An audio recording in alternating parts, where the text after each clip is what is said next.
আসসালামু আলাইকুম রহমতুল্লাহি বারাকাতু। প্রিয় ভাই ও বন্ধুরা, সবাই কেমন আছেন?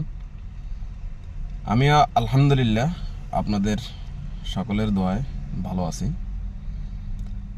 আসলে আজকে আপনাদের সাথে একটা বিষয় নিয়ে কথা বলার জন্য এসেছি।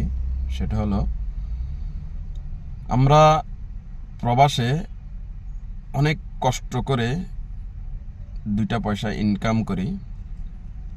সেই ইনকামের টাকা দিয়ে আমাদের পরিবার চলে, আমাদের বিবি বাচ্চা চলে, মা বাপ, ভাই বোন। দেখা গেছে যে আরও আমাদের নিকটবর্তী আত্মীয় স্বজন, যাদেরকে আমরা হয়তো যতটুকু পারি আমরা সাহায্য করার চেষ্টা করি। এটা একা আমার নয়, এটা সকল প্রবাসীদের লক্ষ্যে উদ্দেশ্যে বলতেছি যে আমরা যেই উপার্জনগুলা করি সেটি অনেক কষ্টের বিনিময়। মা বাপ, ভাই বোন, আত্মীয় স্বজন, ছেলে সন্তান সবাইকে ফেলে আমরা প্রবাসে থাকি। যারা প্রবাসে থাকে তারাই বলতে পারবে যে প্রবাসীদের কষ্ট কতটুকু। আমি বর্তমান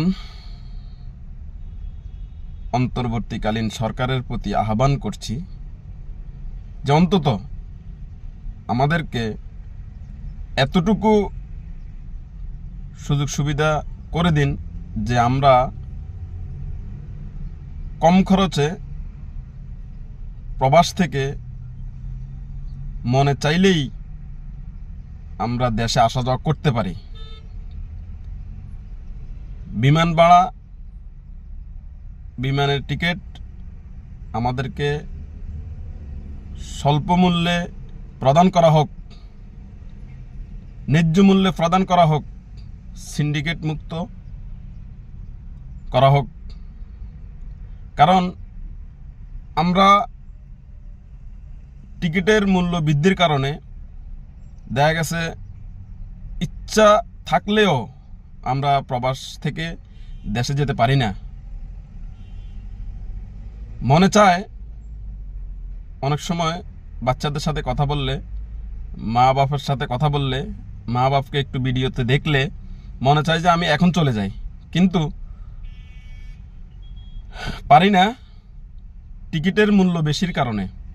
যদি টিকিটের মূল্য কম হতো তাহলে আমরা প্রবাস থেকে যে কোনো সময়